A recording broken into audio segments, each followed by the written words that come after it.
ጤና ይስጥልን የተከበራችሁ ከሀገሬ ቴሌቪዥን ሳምንታዊ የስፖርት ፕሮግራማችን ጀምሯል። የተለያዩ ርዕሰ ጉዳዮች የምናነሳበት ሰዓት ላይ እንገኛለን።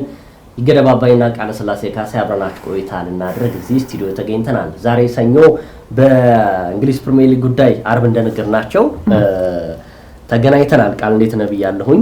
ዛሬ የፕሪሚየር ሊጉ የመጨረሻ ጨዋታ ኤቨርተን ከዩናይትድ የሚያደርጉት ጨዋታ አለ። ከዛ በፊት የነበሩ ጨዋታዎችን እንዳሰሳለን። ሁለቱ የእንግሊዝ ፕሪሚየር ሊግ መሪ ክለቦች ማንቸስተር ሲቲም ቅዳሜ ዕለት ኒውካስል ዩናይትድን አሸንፈዋል 2-1። እንደዚሁም አርሰናልም ወደ ቶትንሃም አቅንቶ ከባዱን መርሃ ግብር 4-1 በሆነ ውጤት ማሸነፍ ችሏል። ምን እንደምታለ ሁለቱም ቡድኖች የፕሪሚየር ሊጉን የዋንጫ ፉክክር ይዘዋል። ለአሁን በ5 ሆኗል። ማንቸስተር ሲቲ የሁለት ነጥብ ልዩነት አድርጎት ነበር ቅዳሜ ዕለት፣ ግን አርሰናል ትናንት ማሸነፉን ተከትሎ በ5 ነጥብ ሆኗል። ከክሪስታል ፓላስ ጋር የሚያደርገው ቀሪ ጨዋታ እንዳለ ሳቢ ውስጥ ገብቶ ለማንኛውም ዛሬ ምሽት ከዩናይትድ ጨዋታ የሚጠናቀቅ ይሆናል። እንግዲህ ይህን ጉዳዮች እናነሳለን። አርብ ዕለት በነገርናቸው መሰረት ማለት ነው። የነጥብ ልዩነት ሊኖር ይችላል ብለን ነበረ። ያው እስካሁን ሁሉም አሸናፊ ሆነዋል። ቀጣይም እናየዋለን ማለት ነው። እንግዲህ የኤቨርተን ማንቸስተር ዩናይትድ ዛሬ ሰኞ መጥተንም አይጫወትም ማንቸስተር ስንል ነበርና በሂልዲንግሰን ስቴዲየም ዛሬ ምሽት 5 ሰዓት ላይ ተጠባቂ ጨዋታ ያደርጋል። በተለይ በአውሮፓ ቻምፒየንስ ሊግ ካለ ፉክክር አንጻርም ለማንቸስተር ዩናይትድ እጅግ ወሳኝ የተባለ መርሃ ግብር ነው። በመጀመሪያው ዙር እንግዲህ ኦልድ ትራፎርድ ላይ ኤቨርተን ማሸነፉ ይታወሳል። ቅዳሜ ዕለት እንግዲህ ተጠባቂ የነበረው የማንቸስተር ሲቲና ኒውካስል ዩናይትድ ጨዋታ በብዙዎች ዘንድ ተጠባቂ ነበር። ምክንያቱም በሳምንቱ አጋማሽ አርሰናል በወልቭስ ያልተጠበቀ ነጥብ መጣሉ፣ በዛ ላይ ደግሞ ማንቸስተር ሲቲ ምን አይነት ምላሽ ይሰጣል፣ እንዲሁም ደግሞ በሰሜን ለንደን ደርቢ ወሳኝ ፍልሚያ ለሚጠብቀው አርሰናል ምን አይነት ጫና ያሳድራል በሚል ጉዳይ እጅግ ተጠባቂ ነበር። በብዙ መልኩ የሚታይ ጨዋታ ነበር። በጨዋታ እንቅስቃሴ ረገድ እንግዲህ ኒውካስል ዩናይትድ ቀላል የምንለው ቡድን አይደለም፣ ይታወቃል። በተለይ ማንቸስተር ሲቲ ባለፉት ጊዜያት የበላይነት ቢወስድበትም በእርግጥ በመጀመሪያው ዙር ጨዋታ ላይ በሴንት ጄምስ ፓርክ ኒውካስል ዩናይትድ እንዳሸነፈው ይታወሳል። ነገር ግን ብዙ ጊዜ በተለይ አሰልጣኝ ፔፕ ጓርዲዮላ ኤዲ ሃውን እንዳሸነፉ አሰልጣኝ የዛንን ጨዋታ የበለጠ ግምቶች ለማንቸስተር ሲቲ ተሰጥተው ነበር። ምክንያቱም ካለው የስነ ልቦና ጥንካሬ አንጻርን በመነሳት በእንቅስቃሴ ረገድ ማንቸስተር ሲቲ አሳማኝ ነበር ለማለት ይከብዳል፣ ብዙዎችም እንዳነሱት። ነገር ግን የጨዋታው ክብደትም ማመዛዘን አስፈላጊ ይመስለኛል። ምክንያቱም ኒውካስል ለትልልቅ ቡድኖች የሚተኛ ክለብ እንዳልሆነ ስለሚታወቅ በእንቅስቃሴ ረገድ ስትመለከተው ማንቸስተር ሲቲ በተለይ ከመጀመሪያው ደቂቃ ጀምሮ ማሸነፍን ፈልጎ እንደገባ ሜዳ ውስጥ በጉልህ ይታይ ነበር። የእያንዳንዱ ተጫዋች ፐርፎርማንስ በጣም አስደናቂ ነበር። በልዩነት ግን በተለይ አሰልጣኝ ፔፕ ጓርዲዮላ በጨዋታው ላይ የወሰዷቸው ውሳኔዎች ግን በጣም ልዩነት ፈጣሪ ነበሩ ብዬ ማንሳት እችላለሁ። ምክንያቱም እንታስታውስ ከሆነ በተለይ በመጀመሪያው አጋማሽ ላይ ጥሩ በአንቶኒ ጎርደን ፈጣን ሩጫዎችን መቋቋም ያልቻለው ሩበን ዲያዝ ቢጫ ካርድም ተመልክቶ ነበር። ምናልባት ይህን እንደዚህ አይነት ውሳኔዎች ሌሎች አሰልጣኞች ላይወስኑት ይችላሉ ብዬ አስባለሁ። ስፔሻሊ በተደጋጋሚ ጊዜ የምንተቻቸው በእንደዚህ አይነት ፈጣን ባልሆኑ ውሳኔዎች ሚኬል አርቴታን በዚህ በጉልህ ማንሳት ተገቢም ይመስለኛል። ሩበን ዲያዝ ከረፍት መልስ በአብዱቃድር ኩሳነቭን ነው ቀይረው የተመለሱትና ሩበን ዲያዝ ለክለቡ ምን አይነት መሪ እንደሆነ ይታወቃል። ነገር ግን በእንቅስቃሴ ረገድ ጥሩ አልነበረም። ቢጫ ካርድም የማስጠንቀቂያ ካርድም ተቀብሏል። ስለዚህ አሰልጣኝ ፔፕ ጓርዲዮላ ልክ እንደዚህ አይነት ደፋር የሆኑ ውሳኔዎችን መወሰናቸው በጨዋታው ላይ ያየ ነው ምናልባት ልዩነት ፈጣሪ አጋጣሚ ነበር ብዬ አስባለሁ። ከረፍት በኋላ የኒውካስል ዩናይትድ ተጫዋቾች ይህንን ተጫዋች በቀይ ካርድ ሊያስወጡበት የሚችልበት አጋጣሚም በእጃቸው እንደነበር ስለሚታወቅ፣ ሌላው አሰልጣኝ ፔፕ ጓርዲዮላ ከጊዜ ወደ ጊዜ እድሎችን እየሰጡት የሚገኙትና እያመኑበት የሚገኘው ኒኮ ኦራይሊ በዛም ጨዋታ ላይ ደምቆ አምሽቷል። ትክክለኛ የሮድሪ አጣማሪ አድርገው እንግዲህ ባለፉት ሳምንታት እየተጠቀሙት ይገኛሉ። ከሊቨርፑል ጨዋታ በኋላ ላይ ነበር ይበልጥ ይህን ተጫዋች ከሮድሪጎን ማሰለፍ የጀመሩት፣ ግን ከጊዜ ወደ ጊዜ ራሱን እያበሰለ መጥቶ እንግዲህ የፔፕ ጓርዲዮላ የተጣለበትን እምነት በአግባቡ እየከፈለ ይገኛልና በአጠቃላይ የጨዋታው ልዩነት የነበረው ምናልባት ኤርሊንግ ብራውት ሃላንድ ስላደረጋቸው እንቅስቃሴዎች ልናነሳ እንችላለን። ምክንያቱም የተለየ አይነት መልክ ስለነበረው አጠቃላይ ስትመለከተው ግን ከጨዋታው ይዘት በላይ የአሰልጣኝ ፔፕ ጓርዲዮላ አስደናቂ የሆነ የታክቲክ እሳቤን የተመለከትንበት ይመስለኛል። ያው እኔ ደግሞ እስኪ ቀደም የማንቸስተር ዩናይትድ ጉዳይ ላንሳ።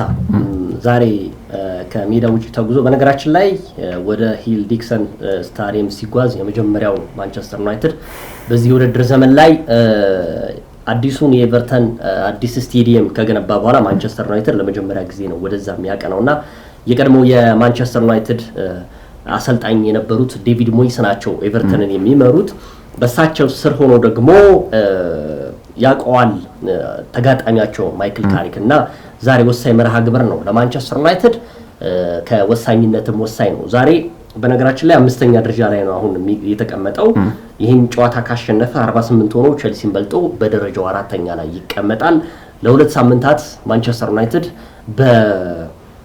ምንድነው የሚባለው በረፍት ላይ ነው የሚገኘው። የካራባና የኤፍኤ ካፕ ጨዋታዎች ነበሩ በአጋማሽ ላይ እነሱን ስለማይሳተፍ ያንን ተጠቅሞበታል ማለት ይቻላል። አሰልጣኝ ማይክል ካሪክ እንግዲህ ትናንት ማምሻውን የሰጡት አንድ መግለጫ አለ።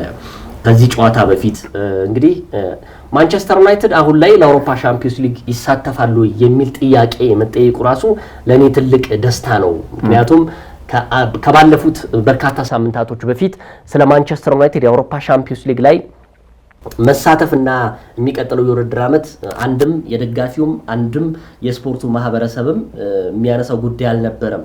አሁን ላይ ግን ማንቸስተር ዩናይትድ በአውሮፓ ሻምፒዮንስ ሊግ ላይ ይሳተፋሉ ተብዬ ስጠይቅ በጣም ደስተኛ ነኝ የሆንኩት። ምክንያቱም የለውጥ አብዮት ላይ የለውጥ ጎዳናዎች ላይ ነው የምንገኘው።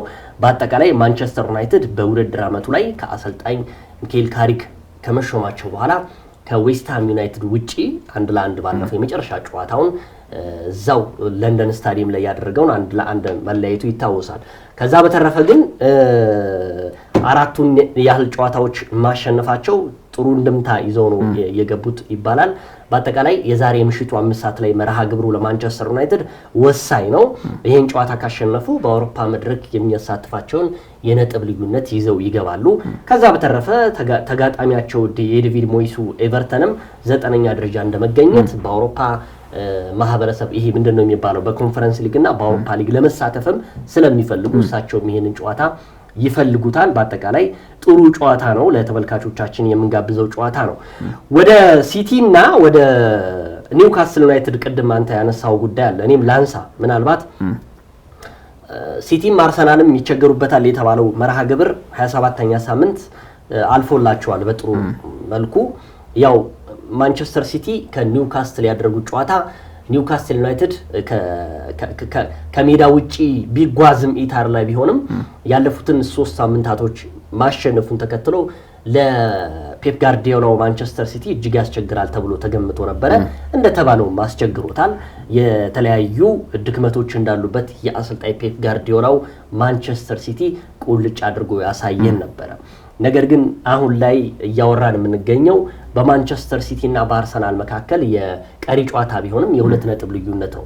ስለዚህ የትንፍጩ ዱቄቱን አምጮ ነው የሚባለው። 3 ነጥብ ይዘው ወጥቷል አሰልጣኝ ፔፕ ጋርዲዮላ። ጥሩም ባልሆነበት ጊዜ ጥሩም ሆኖ 3 ነጥብ ይዘው ከወጣ የዋንጫ ግስጋሴ የሚባለው ጉዳይ ይሄ ነው። አሁንም የቡድኑ መንፈስ ጥሩ ነው። የሲቲ ተጫዋቾች እያንዳንዷን ጨዋታ በ3 ነጥብ ታጅበው ማለፍ እንዳለባቸው ያሳዩን መርሃ ግብር ነው። ምክንያቱም ኒውካስትል ዩናይትድ 1-0 እየተመራ አንዳቻ ሲሆን የአሰልጣኝ ፔፕ ጋርዲዮላ ቡድን አልደነገጠም። ወዲያውኑ ግብረ መልስ የመለሱት የሻምፒዮንነት ምልክት ያለው ክለብ ይሄ ነው መለኪያው ብዬ ገምታለሁ በእኔ። ምክንያቱም ያሳየንም የታየውም ይሄው 2-1 ነው።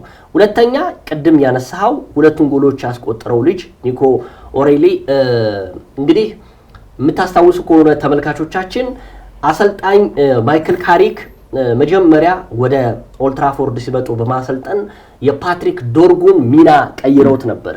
እንግዲህ ሙሉ በሙሉ አሰልጣኝ ሩበን አሞሪም ይህን ተጫዋች የመልሶ እንዲያጠቃ በተለይ ወደ ኋላ እንዲቀር ነበር የሚያደርጉት። አሁን ግን በልዩነት ይህን ፓትሪክ ዶርጉን ተመላላሽ ተጫዋች ወደ ፊት የሚሄድ ተጫዋች አድርገውት እንደውም ለ2 ተከታታይ ጨዋታዎች ጎል ያስቆጠረ በማንቹሪያን ደርቢ ጎል ያስቆጠረ ከዛ በተረፈ ጉዳት አጋጥሞት ነው እንጂ ጥሩ ግስጋሴን በአሰልጣኝ ማይክል ካሪክ እያሳየ ነበረ ነው። አሁንም አሰልጣኝ ፔፕ ጋርዲዮላ ኒኮ ኦሬሊን የተጠቀሙበት አጋጣሚ ይሄንን ነው። ትናንት 2 ጎሎችን ሲያስቆጥር እኔ ትዝ ያለኝ ከትናንት በስቲያ ሲያስቆጥር ፓትሪክ ዶርጉ ነው ትዝ ያለኝ 2 ጎሎችን ይሄ ልጅ። ስለዚህ የአሰልጣኝ ፔፕ ጋርዲዮላ የተጫዋቾች የፍልስፍና ሚና አሁንም እንዳልቆመ ማሳያ ነው። ወደ በኋላ የምለው ነገር አለ። አሁን ከኒውካስትሉ ጨዋታ በፊት ብዙ ሲባሉ የነበሩ ማልስማማባቸው ጉዳዮች አሉ። አሰልጣኝ ፔፕ ጋርዲዮላ ሐሳብ ጠፍቷቸዋል። አሰልጣኝ ፔፕ ጋርዲዮላ የሚቀይሩትን ተጫዋች አያውቁትም። እነ ሩበን ዲያዝን የመሳሰሉ ተጫዋቾችን ይዘው የሚቀይሩ ትናንትናማ አይተነዋል እኮ ሩበን ዲያዝ ምን ያህል ሳክሪፋይ ከፍሎ ነገር ግን ለቡድኑ ትልቅ ሚና ስለሚጫወት ተጫዋች ሌላ ችግር ከመፍጠሩ በፊት ትልቅ የሚባል ውሳኔ ነው የወሰኑት። እንዲህ አይነት አሰልጣኝን ይዘህ መተቸቱ አግባብ አይደለም። ለማንኛውም በኋላ ስንመለስ የአሰልጣኝ ፔፕ ጋርዲዮላ የዘንድሮ ቀጣይ የሚኖሩት 12 መርሃ ግብሮች አንድ ተስተካካይ ያላቸው ምን ይመስላሉ፣ ካለፉት 2019 የውድድር ዓመት በኋላ የነበራቸው የዋንጫ ግስጋሴ ቡድኖችን እንዴት አስከትለው የሚሄዱትን በደንብ እንመለከተዋለን ብዬ አስባለሁ። በአጠቃላይ ግን ኒውካስል ዩናይትድ ወደ ኋላ አልተመለሰለትም። መጨረሻ ላይ አሁን የምናገረው 3 ነጥብ ይዞ መውጣቱ ነው። አርሰናል 4 ጎል አስቆጥሯል፣ ሲቲ 2 ጎሎች አስቆጥሯል። ግን 3 ነጥብ ነው ይዘው የወጡት። እንግዲህ የማንቸስተር ሲቲ አሁን ቅድም ያነሳው ሐሳብ የምጋራው በተለይ በዚህ ወቅት ለማንቸስተር ሲቲ እና ለአርሰናል በየትኛውም ሁኔታ 3 ነጥብ ማሳካት እጅግ የሚፈልጉበት ወቅት ነው።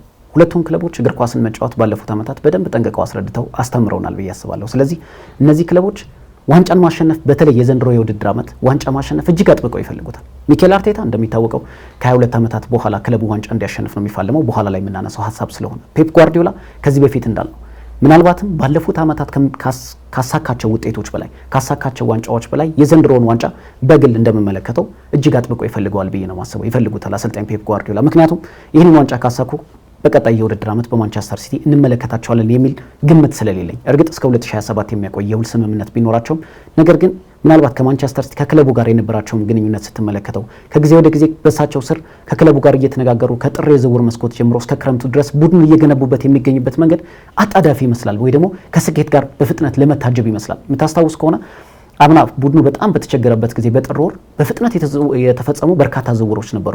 እነ ኦማር ማርሙሽ፣ እነ ኒኮ ጎንዛሌዝ፣ እነ አብዱካድር ኩሳኖቭ በርካታ ዝውውሮችን ሲፈጽሙ በዛ ወቅት ትንሽ ጥድፊያ የተሞላባቸው ከዚህ በፊት ፔፕ ጓርዲዮላ ተጫዋቾችን ሲያስፈርሙ በትክክል ለሳቸው ፍልስፍና ይሄዳል ብለው የሚያምኑትን ለረጅም ጊዜ ተከታትለው የሚያደርጉት ነበር።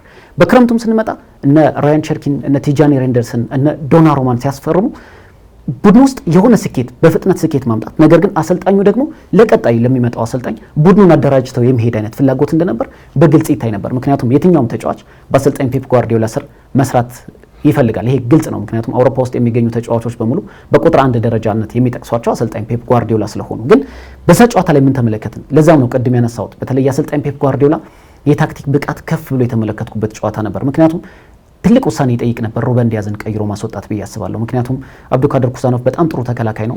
21 ዓመቱ ነው።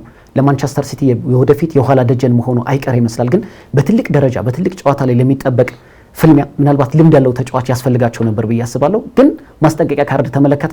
በእንቅስቃሴ ደረጃ የአንቶኒ ጎርደን ፈጣን እንቅስቃሴዎች ሩበን ዲያዝ መቋቋም አልቻለም ነበር። ያ ደግሞ ፈጣን ውሳኔዎች አድርገዋል። ሌላው ለስፔሻሊ ለአሰልጣኝ ሚኬል አርቴታም አንድ ትምህርት ሰጥተውታል ብዬ ማስበው አሰልጣኝ ፔፕ ጓርዲዮላ ቡድናቸው 2-1 እየመራና ኒውካስል የበለጠ ማጥቃት እያደረገ በሚገኝበት ወቅት አንቷን ሴሜኒዮን አስወጥተው ፊል ፎደንን ያስገቡት። ይሄ ብዙ ጊዜ ያልተለመደ ወይ ደግሞ ሚኬል አርቴታ ለምንድን ነው ጫናን የሚፈጥሩ ተከላካዮችን የምታስገቡት? ምክንያቱም ቡድኑን የበለጠ ማጥቃት የሚመርጡ ተጫዋቾችን ማስገባትና ተጋጣሚን የበለጠ ማስደንገጥ ሲገባ እያፈገፈጉ መከላከል ለውጤት ማጣት ይዳርጋል በሚል በርካታ የሚነሱባቸው ጥያቄዎች አሰልጣኝ ፔፕ ጓርዲዮላ እዛ ላይ ያደረጉት ስራ በጣም ፊል ፎደንን በእርግጥ ጨዋታዎቹ ወደ መገባደጃ ደቂቃ ቢሆኑም መከላከልን ግን አልመረጡም። ማሸነፍን ብቻ ፈልገው ስለነበር ሆም ጌም ነው፣ በደጋፊያቸው ፊት የሚጫወቱት ነው። 3 ነጥብ የግድ የሚያስፈልጋቸው ፍልሚያ ነው። ስለዚህ ያንን የወሰኑበት ውሳኔ ከአሰልጣኝ ፔፕ ጓርዲዮላ የሜንታሊቲ ወይ ደግሞ የስነ ልቦና ጥንካሬ ከፍ ብሎ መገኘት ጋር የሚያያዝ ነው።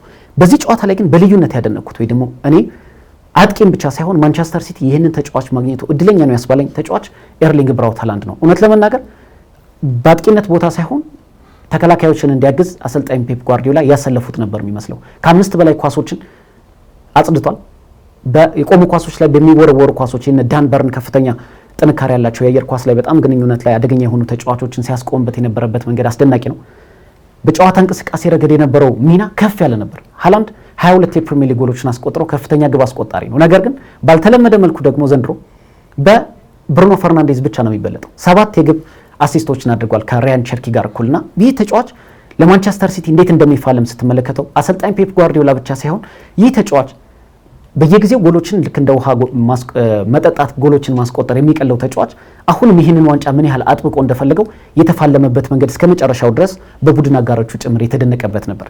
ሌላው የመጨረሻ ጉዳይ ልክ ጨዋታው ሲጠናቀቅ የማንቸስተር ሲቲ ተጫዋቾችና አሰልጣኝ ፔፕ ጓርዲዮላ ዋንጫውን ያሸነፉ ያህል በጣም ሴሌብሬት ሲያደርጉ ነበር። ይህ ደግሞ በእኔ መልከታ እኔ እንደሚገባኝ አርሰናል ላይ ሌላ ጫና ለመፍጠር ምን ያህል ጥንካሬያቸው እንዴት እንዳሸነፉ ለማሳየትና በሰሜን ለንደን ደርቢ ጨዋታ ለሚጠብቀው አርሰናል መልእክት ያስተላልፉበት ነበርና በስቴዲየሙ በአሰልጣኝ ፔፕ ጓርዲዮላ በተጫዋቾቹ የነበረው የማሸነፍ ስነ ልቦናን ጥንካሬ ማሸነፋቸው ምን ያህል ከ3 ነጥብ በላይ ትርጉም እንደነበረው ግን ያሳዩበት አጋጣሚ ተመልክተናል።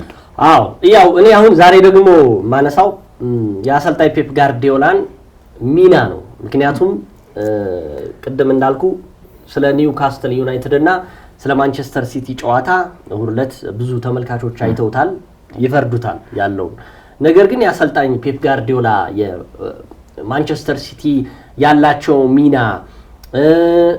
አንዳንዶች የሚሉት አለ እኔ አላቅም። ይሄ ማንቸስተር ሲቲ ጠል ወይም ደግሞ አሰልጣኝ ፔፕ ጓርዲዮላ ጠል የምትላቸው አመለካከት ያላቸው ሰዎች አሉ። አሰልጣኝ ፔፕ ጓርዲዮላ እንግሊዝ ፕሪሚየር ሊግን ላለፉት 10 ዓመት ነግሰውበታል። ይሄ ሊውጡት የሚገባ ነገር ነው፣ ምንም ጥያቄ የለውም። የትኛውም የአርሰናል ደጋፊ፣ የትኛውም የማንቸስተር ዩናይትድ ደጋፊ፣ የትኛውም የቼልሲ የሊቨርፑል ደጋፊ አምኖ ሊቀበለው የሚችል ፔፕ ጓርዲዮላ ይችላሉ። በቃ ምንም ልትወስንለት የማትችለው ነገር ነው። ይሄ ደግሞ በፋክት በመረጃ የምታወራው ነገር መሆን አለበት። ስሜታዊ መሆን የለብህም። አሰልጣኝ ፔፕ ጓርዲዮላን እንዳታምኗቸው። በነገራችን ላይ እኔ ብዙ ጊዜ እኔ እናንተ እዚህ ስናወራ አሰልጣኝ ፔፕ ጓርዲዮላ በአርሰናል ላይ የስነ ልቦና ጫና ያደርሳሉ የሚባለው እውነት ነው። በፊት ጀምሮ ነው አርሰናል የዓለማችን ምርጡ ክለብ ነው ብለው ሲያነሱ ምርጥ ነው እኮ ግን ምክንያታዊ ሆኖ ያነሳሉ። ከዛ ውጪ ደግሞ የስነ ልቦና ጫና ለመፍጠር ነው። ከሳቸው ተጋብቶ ወደ ተጫዋቾቹ ወርዷል። ይሄ እንግዲህ ከሜዳ ውጪ ያላቸው የስነ ልቦና የበላይነት ነው። ይሄ ደግሞ ምን ያመጣዋል? የ10 ዓመታቶች የስራ ልምድ ነው የሚያመጣው። ትናንት ከጨዋታው በኋላ ምን አሉ? በክለቤ ደጋፊዎች በድጋፉ ተደምሜያለሁ። በዚህ ደረጃ የዚህ ክለብ ደጋፊ አሰልጣኝ መሆኔ እድለኛ ነኝ። ከዚህ በኋላ ያሉትን ጨዋታዎች እንዳለ እናሸንፋለን። የማሸነፍ ስሜት ውስጥ ነው ያለነው። የአርሰናልን አላቅም። እኔ ግን ቀጣዮችን ጨዋታዎች ሙሉ በሙሉ እንደምናሸንፍ ነው። በጨዋታው በተጫዋቾችም ኮሮች ያለው አስገራሚ ጨዋታ ነው ነበር ሲሉ የነገሩት። እንግዲህ አሁን ላይ ባለፈው የአርሰናልን የ18 ዓመት የውድድር ዓመት ታሪክ ስናወራ ነበር ባለፈው አርብ ዕለት። ዛሬ ደግሞ 2019-20 የውድድር ዘመን ላይ የሊጉን ዋንጫ ሲያነሱ አሰልጣኝ ፔፕ ጓርዲዮላ በዚህ ዘመን ላይ እንደዚህ ከሊቨርፑል ጋር ያላቸው የነጥብ ልዩነት እንደዚህ አይነት የነበረበት ጊዜ ነው። እኚህን አሰልጣኝ አለማድነቅ የማይቻለው ያን ጊዜ 2019 የውድድር ዓመት ላይ ለበርካታ ሳምንታቶች ሳይሸነፉ ሻምፒዮን የሆኑበት ጭምር ነው።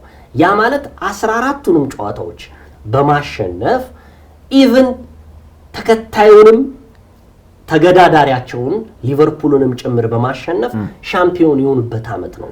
ዘንድሮም የዛ አይነት ስሜት ውስጥ ነው ያሉት። ባለፈው እዚህ ስንናገር ማንቸስተር ሲቲ ሁሉንም ካሸነፈ ዋንጫ ይበላል፣ አርሰናልም ሁሉንም ካሸነፈ ዋንጫ ይበላል፣ ምንም ጥያቄ የለም። አሰልጣኝ ፔፕ ጓርዲዮላ 4 ጊዜ እንግዲህ አይችሉም የሚሉትን ነው። ብዙ የአርሰናልም ብዙ የማንቸስተር ዩናይትድ ደጋፊዎችም አሰልጣኝ ፔፕ ጓርዲዮላ ሐሳብ ጠፍቶባቸዋል፣ የሚቀይሩትን አያውቁም፣ የሚያሰልፉትን አያውቁም እያሉ ለሚያወሩት ይችላሉ። 4 ጊዜ ቡድን አፍርሷል በ10 ዓመታት ውስጥ።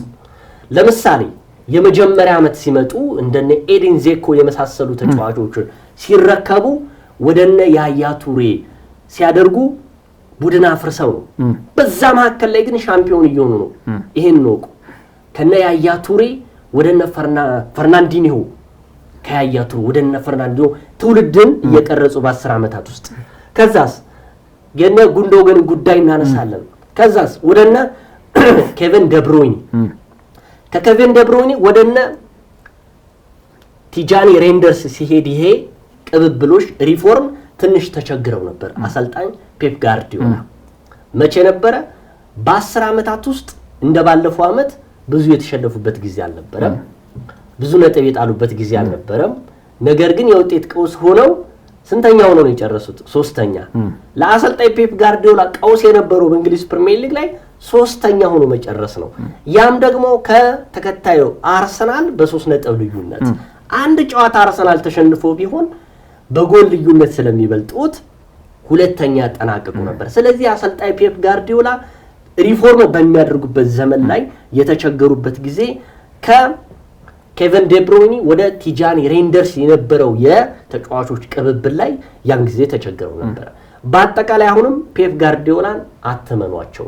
ቅድም እንዳልከው ዘንድሮ ዋንጫ ባያነሱም እኔ በማንቸስተር ሲቲ የመቀጠል እድል ይኖራቸዋል ብዬ አስባለሁ። ምክንያቱም ብዙ ፕሮጀክቶች አሏቸው። ቢያንስ እሳቸው እንደ ሰር አሌክስ ፈርጉሰን ተጠያቂ ሆነው አይወጡም ብዬ ገምታለሁ ከዛ ቡድን ውስጥ። ሰር አሌክስ ፈርጉሰን ትልቅ ተጠያቂ የሚያደርጋቸው ቡድኑን ገንብተው አይደለም የሚወጡት፣ የፈለጉትን ቡድን ሰርተው ነገር ግን ለቀጣዩ አሰልጣኝ አስረክበው አይደለም የሚወጡት። አሰልጣኝ ፔፕ ጋርዲዮላ ግን ቀጣዩን አሰልጣኝ ግን በጥሩ መንፈስ ጥሩ ተጫዋቾች ይዘው ያሻግራሉ ብዬ ገምታለሁ። በአጠቃላይ ግን ፔፕ ጋርዲዮላ ይችላሉ። ከጥር ጀምሮ ቡድኑን እየገነቡበት ቅድም ያነሳሁት ሀሳብ ቡድኑን እየገነቡበት የሚገኙበት መንገድ 11 ያህል ተጫዋቾችን አስፈርመዋል ከጥር ጀምሮ። ስለዚህ የሆነ ሪፎርም ማድረግ የተፈለገ የሆነ ለውጥ በትራንዚሽን ውስጥ የሚገኝ ቡድን ነገር ግን ከነባሮቹ ተጫዋቾች ጋር ተዋህዶ ምርጥ ቡድን ለመገንባት እንዳሰቡ ግልጽ ነው። ለምሳሌ በውድድር ዓመቱ መጨረሻ አሁን በአሰልጣኝ ፔፕ ጓርዲዮላ ስር እንደ ምልክት የሚታየው በርናርዶ ሲልቫ የመልቀቅ ዕድሉ ሰፊ ነው። ምክንያቱም እስካሁን ውሉን አላራዘመም። በ2026 ውሉን ይጠናቀቃል። ስትመለከተው እነዚህን ተጫዋቾች ለመተካት ግን እነማን መጡ? እነ ቲጃኒ ሬንደርስ ሲመጡ፣ እነ ራያን ሼርኪ ሲመጡ፣ በፊት መስመር በኩል እነ አንቷን ሴሜኒዮ ሲመጡ ቡድን ውስጥ የሆነ ለውጥ እየተፈጠረ እንዳለ ትመለከታለህ። በእርግጥ አንዳንዶች ምን ይላሉ? ቅድም ያነሳው ሀሳብ ያንተን ሀሳብ ይጋራሉ። በ2027 ውላቸው ስለሚጠናቀቅ ቀጣይ ዓመትም የማንቸስተር ሲቲ አሰልጣኝ ሆነው የመቀጠል እድል አላቸው ብለው ያነሳሉ። ምናልባት የኔ ምልከታ ግን በዚህኛው ዓመት የፕሪሚየር ሊጉን ዋንጫ ካሸነፉ ቀጣዩን ዓመት ይለቃሉ የሚል እምነት ነው ያለኝ፣ ግላዊ ምልከታ ቢሆንም። ነገር ግን የዘንድሮውን የውድድር ዋንጫ በአርሰናል የሚነጠቁ ከሆነ ምናልባት በውድድር ዓመቱ መጨረሻ ሻምፒዮን የሚሆን ከሆነ አርሰናል በቀጣይ ዓመት በማን ሲቲ ቤት ወይ በማንቸስተር ሲቲ ቤት ይቆያሉ ብዬ አምናለሁ። ምክንያቱም የሚያጣድፋቸው ነገር የለም። የውል ስምምነት አላቸው። ውል ለማራዘም የሚነጋገሩበት ሂደት የለም። እስከ 2027 ድረስ ከክረምቱ ድረስ በማንቸስተር ሲቲ የሚያቆይ እድል አላቸው። ስለዚህ ያንን ዓመት ተጠቅመው ምናልባት ሻምፒዮን ከሆኑ ጥሩ ሻምፒዮን አድርገው ትሄዳሉ። ካልሆነ ደግሞ ቡድኑን መሰረት አስይዘው አሁንም የማንቸስተር ሲቲ ባለፉት 10 ዓመታት በበላይነት የእንግሊዝ እግር ኳስን የተቆጣጠረው ማንቸስተር ሲቲ አሁንም ለመጪው አሰልጣኝ በጥሩ መልኩ አስረክበው ይሄዳሉ ብዬ አስባለሁ። የምታስታውስ ከሆነ ኤንዞ ማሬስካ ከቼልሲ ሲለቁ ራሳቸው በግልጽ እንደተናገሩት ዘ አትሌቲክ ላይ ከማንቸስተር ሲቲ ጋር ከአንድም ሁለት ጊዜ ግንኙነት እንዳደረጉ ሲነገር ምናልባት ያን ነው እኔ ወደዛ ድምድምታ ውስጥ ወይ ደግሞ ወደዛ መደምደሚያ ውስጥ እንድገባ ያደረገኝ። እሳቸው ከማንቸስተር ሲቲ ጋር ተገናኝቻለሁ ሲሉ ምናልባት የፔፕ ጓርዲዮላ የውድድር ዓመት መጨረሻ በዋንጫ የሚታጀብ ከሆነ የመጨረሻ ሊሆን ይችላል የሚል እምነት ያደረብኝ ማለት ነው። ብዙዎች እኔ ቅድም ያነሳው ሀሳብ ምናልባት የሚያነሱት አሰልጣኝ ፔፕ ጓርዲዮላን ዲስሬስፔክት ለማድረግ የሚሞክሩ አሰልጣኝ ፔፕ ጓርዲዮላን አይችልም ወይ በገንዘብ የተመሰረተ ቡድን ነው የሚሉ ከሆነ ባለፉት 5 ዓመታት ከአርሰናልም ከማንቸስተር ዩናይትድም በላይ ገንዘብ አላወጣም ፔፕ ጓርዲዮላ ተጫዋቾች ጥራት ያላቸውን ተጫዋቾች ይፈልጋል። እሙን ነው አቅም የሌላቸው አቅም ኑሯቸው ነገር ግን እድል ያላገኙ ወጣት ተጫዋቾችን በመስጠት የሚታሙ አሰልጣኝ አይደሉም። ነገር ግን አሰልጣኝ ፔፕ ጓርዲዮላ ያላቸው የታክቲክ ብስለት የስነ ልቦና ጥንካሬ ግን የትኛውም አሰልጣኝ ምናልባት የሰር አሌክስ ፈርጉሰንና የአርሰን ቬንገር ዘመን ካለፈ በኋላ በዓለም እግር ኳስ ውስጥ ልክ እንደ ፔፕ ጓርዲዮላ ተጽዕኖ ፈጣሪ አሰልጣኝ በአሁኑ ምድር ላይ ይገኛል ብዬ አላስብም። አምና 2016-17 ሲቲን ሲረከቡ 3ኛ ደረጃን ይዘው ነበር ያጠናቀቁት በመጀመሪያ ውድድር ዓመታቸው። በእንግሊዝ እግር ኳስ ታሪክ ማንም ያላደረገውን 4 የፕሪሚየር ሊግ ዋንጫን ያሸነፉት ብቸኛው ሰው አሰልጣኝ ፔፕ ጓርዲዮላ ናቸው። 3 ክብረ ወሰን ተጋርተው ነበር ከማንቸስተር ዩናይትድ ጋር 4 በማድረግ ምናልባትም በእግር ኳስ ዘመናችን ላንመለከተው የምንችለው እጅግ ጠባብ ክብረ ወሰን ተብሎ ከተመዘገቡት መካከል 4 የፕሪሚየር ሊግ ዋንጫን ማሸነፍ ነውና አሰልጣኝ ፔፕ ጓርዲዮላን መተቸት አይደለም። ላይክ በእግር ኳስ እንቅስቃሴ ደረጃ አንዳንድ የምታነሳቸው እንደ ተመልካች ጥያቄዎች ሊኖሩ ይችላሉ። ነገር ግን አሰልጣኝ ፔፕ ጓርዲዮላን የመሰለ የዘመናዊው እግር ኳስ መሪ ግን እኔ በግሌ አልተመለከተም። አዎ ምንም ጥያቄ የለውም። እንግዲህ አሰልጣኝ ፔፕ ጓርዲዮላና የማንቸስተር ሲቲ የወደፊቱ ጉዞ ምን ይመስላል የሚለውን ወደፊት የምንመለከት ይሆናል።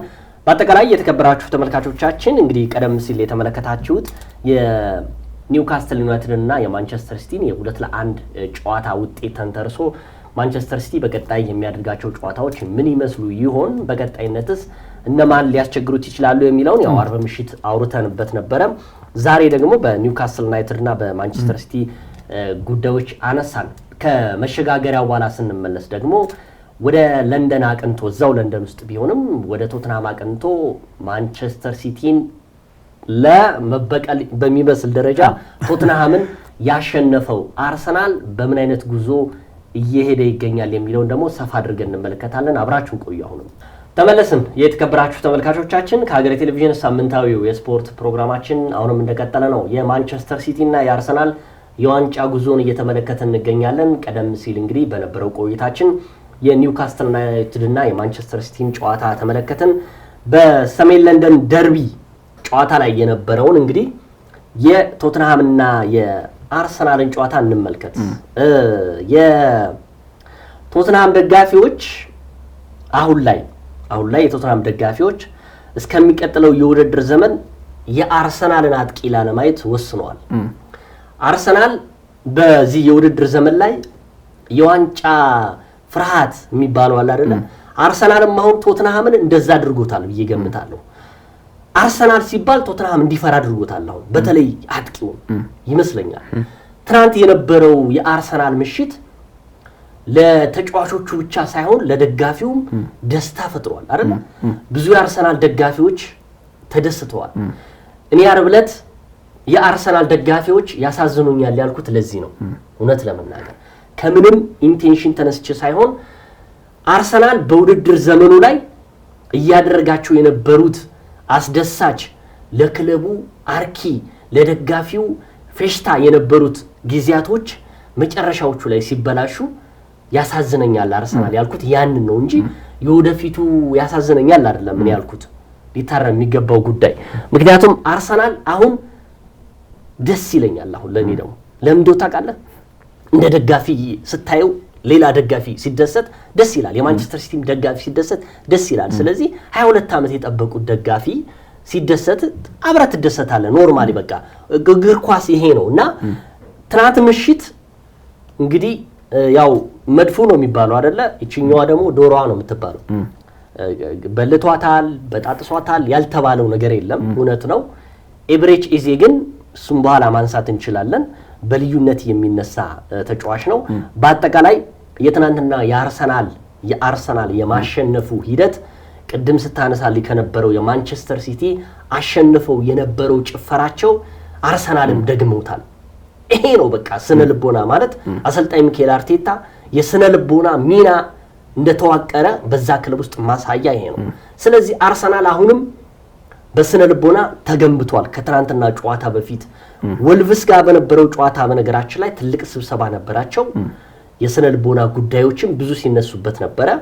ማንቸስተር ሲቲም ሲጨፍር አርሰናልም ትናንት ከሜዳ ውጭ ተጉዞ የጨፈረበት አጋጣሚ ነበር። እንግዲህ አርሰናል በብዙ ጫና ነው ወደ ሰሜን ለንደን ያቀናው። በእርግጥ የከተማ ተቀናቃኙ ቢሆንም ቶተንሃም ሆትስፐርስ እኛንን የለንደን የመጀመሪያው ክለብ ብለው ያምናሉ እና አርሰናል ዋንጫ ከሚያሸንፍ ወይ ደግሞ አርሰናል በድል ጎዳና ከሚጓዝ ቶተንሃም ሆትስፐርስ አርሰናል አሸንፈው በአመት ውስጥ እነሱ ምንም አይነት ውጤት ቢያስመዘግቡ ምንም አይመስላቸው እና ብዙ ጊዜ ዝግጅታቸው በአመት ውስጥ ለሁለት ጨዋታ ነው ይባላል። በኤሚሬትስ እና በቶተንሃም ሆትስፐርስ ሜዳዎች ላይ ለሚደረጉት ጨዋታዎች በዛን ጨዋታ ስንመለከት አርሰናል በብዙ መልኩ ተሸብሮ የሄደበት አጋጣሚ ነበር። አንደኛ በወልቭስ 20ኛ በፕሪሚየር ሊጉ የሚገኝ ክለብ ግርጌ ላይ በተቀመጠ ክለብ ሳይጠበቅ አቻ ወጥቶ ወይ ደግሞ ነጥብ ተጋርቶ ነው ሄደው። ማንቸስተር ሲቲ አሸንፏል ኒውካስልን። ቶተንሃም አዲስ አሰልጣኝ ነው የሾመው ኢጎር ቱዶርን። ስለዚህ በብዙ መልኩ በጫና ውስጥ ሆኖ ነው አርሰናል 199ኛው የለንደን ደርቢ ለማድረግ ወደ ሰሜን ለንደን ያቀናው። በጨዋታ እንቅስቃሴ ስትመለከተው አርሰናል ከመጀመሪያ ጀምሮ በራስ መተማመናቸው ከፍ ብሎ የተገኘበት አጋጣሚ ነበር። እርግጥ ከዚህ ጨዋታ በፊት ቀደምም ጠቆም እንዳደረከው ለማንሳት ያህል ከወልቭስ ጨዋታው በኋላ የአርሰናል ተጫዋቾች ስብሰባ ተቀምጠዋል። አሰልጣኝ ሚኬል አርቴታና ሙሉ የአሰልጣኞች አባላትና ተጫዋቾች በሙሉ ስብሰባ ላይ ተቀምጠው ነበር። በስብሰባው ላይ ሁሉም በአንድ ሐሳብ የተስማሙት ጉዳይ በጋራ እስከ መጨረሻው ድረስ መፋለም አለብን። ምናልባት ደግሞ ዴክላን ራይስ የሰጠው አስተያየት ለአርሰናል ተጫዋቾች የውድድር ዓመት ጉዞ ማሳመር ትልቅ ሚና ያለው፣ ለአርሰናል ተጫዋቾች ከዚህ በላይ ጠንካራ የስነ ልቦና ቃል ያላገኘሁለት ነው። ማንም ዋንጫው ሊሰጠን አይችልም፣ ራሳችን የትኛውን ቦታ ጋር ሄደን መፋለም አለብን ሲል ከቆይታ ከነበረው ስለ ስብሰባው በነበረው ቆይታ ተናግሯል። በዚህ ሂደቱ ስትመለከቱ አርሰናል በጨዋታ እንቅስቃሴ ከመጀመሪያው ጀምሮ ፍጹም የበላይና በራስ መተማመን ይዞ ሜዳ ላይ ገብቶ ነበር። በእያንዳንዱ ተጫዋቾች ላይ ፊት የምታየው ተነሳሽነትና ጥንካሬን ወይ ደግሞ እልህን፣ ቁጭትን ያዘለ እንደነበር በግልጽ የሚታይ ነበር።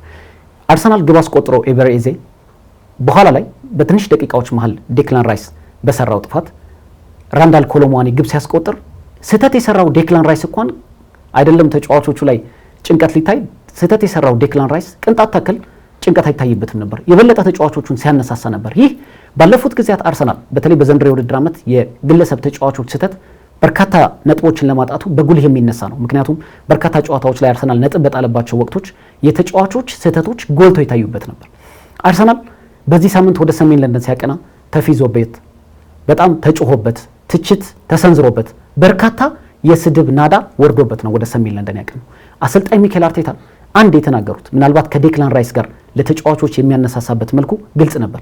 እዚህ የተገኛችሁት እዚህ ባትገኙ ኑሮ ይሄ ሁሉ ትችት፣ ናዳ፣ ስድብ አይደርስባችሁም ነበር። እያንዳንዱን ጫና ተቋቋሙት፣ ኢንጆይ አድርጉት ብለዋቸዋል ለተጫዋቾቻቸው። ይህ እሳቸው በስነልቦና ረገድ ተጫዋቾቻቸውን ለማነሳሳት ያደረጉት ሂደት ቢሆንም ተጫዋቾቹ ግን በሚገባ ምላሽ ሰጥተዋል።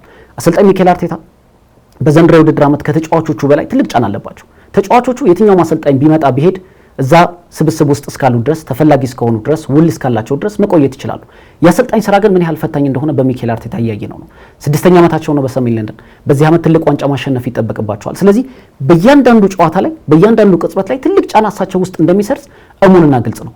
በጨዋታ እንቅስቃሴው ምናልባት ኤዜን እናነሳዋለን። ከሮቢን ቫን ፐርሲና ቲየሪ ዳንኤል ኦንሪ ኩል አሁን በሰሜን ለንደን ደርቢ በሁለት ጨዋታዎች 5 ጎሎችን ብቻ አስቆጥሮ የነሱንም ታሪክ የተጋራበት አጋጣሚ ተፈጥሯል። በጨዋታ እንቅስቃሴ ረገድ አስደናቂ የነበረው ቪክቶር ዮኬሬሽ ምናልባት ለኔ በግል የጨዋታ ኮከብ ተብሎ ተመርጧል። ግን በአመቱ ለአርሰናል ካደረጋቸው ምርጥ እንቅስቃሴዎች መካከል የቪክቶር ዮኬሬሽ ይጠቀሳል። አጠቃላይ እንደ ቲም ስታየው ግን አርሰናል በፍጥነት ምላሽ የሰጡበት ቅድም ያነሳ ነው የማንቸስተር ሲቲ የአሸናፊነት ስነልቦና አርሰናል ላይ ተጫዋቾች ላይ ጫና ይፈጥረው ይሆን ወይ በሚል የተነሳው ጥያቄ ግን በሚገባ የመለሱበት ሚኬል አርቴታ ባለፉት ጊዜያት ሲነሳባቸው የነበሩትን ጥያቄዎች በአግባቡ መመለሳቸውን በኋላ እናነሳዋለን። ግን የአርሰናል አጠቃላይ ስትመለከተው ግን ከነበሩበት ጫና አንጻር ከነበሩበት ከፍተኛ ጭንቀት አንጻር ግን በሚገባ ምላሽ የሰጡበት ፈጣን የጨዋታ መርሃ ግብር ነበር ማለት ይቻላል።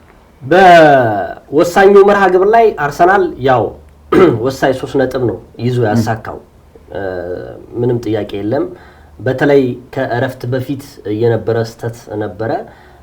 በጨዋታ ብልጫም ቢሆን አርሰናል የተሻለ ነበር። ከእረፍት በፊትም ከእረፍት በኋላም የነበረው አርሰናል የተሻለ ነበር። እንደውም ከአስቶን ቪላ ሽንፈት በኋላ አርሰናል ለተከታታይ ሳምንታቶች በአልሸነፍ ባይነቱ የገሰገሰበት አጋጣሚ እንደዚሁ የሚካድ አይደለም። ምርጥ ብቃት ያሳየበት ጊዜ ነው።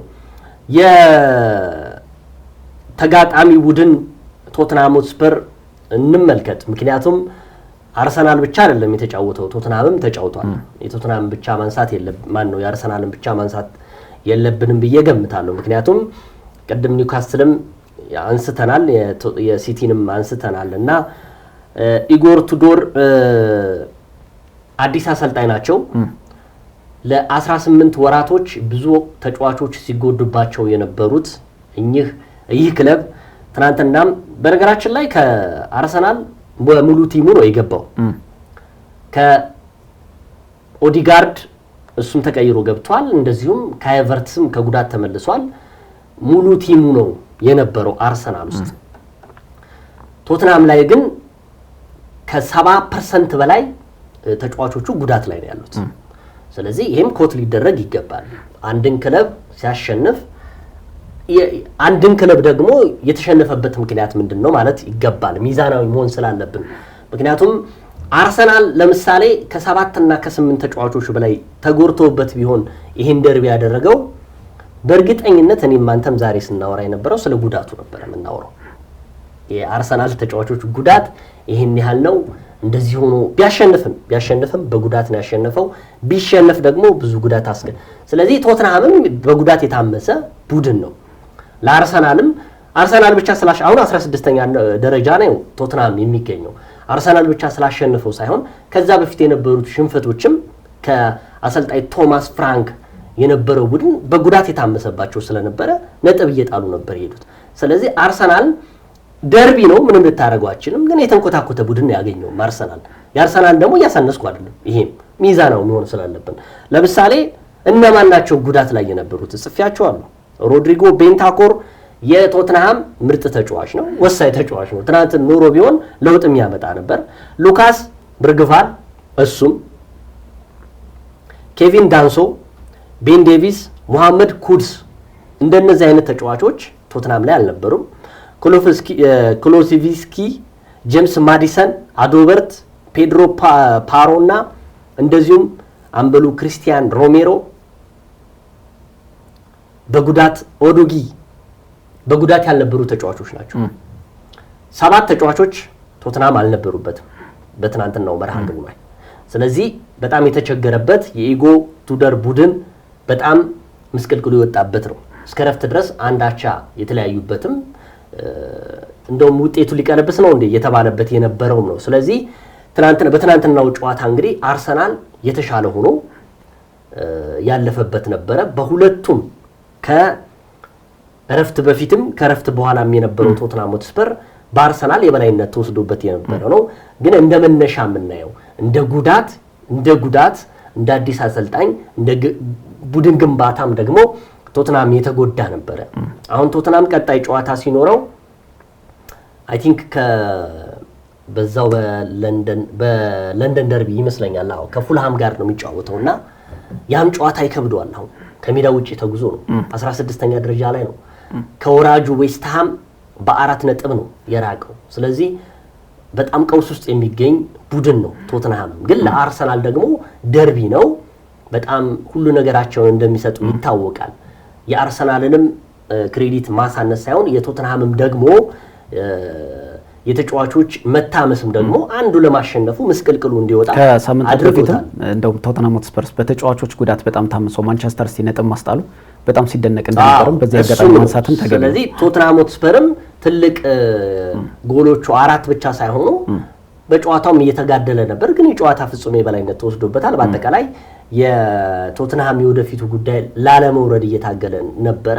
አምናም ያው በአሰልጣኝ አንጄል ፖስቴኮግሉ እየተመራ ላለመውረድ በአውሮፓ ኮንፈረንስ ሊግ ላይ ማሸነፉ በዩሮፓ ሊግ ማሸነፉ እንደ ብርታት ሰጥቶታል። ለማንኛውም የቶተንሃምን ማንሳት ስለሚገባ ነው የሚያነሳው።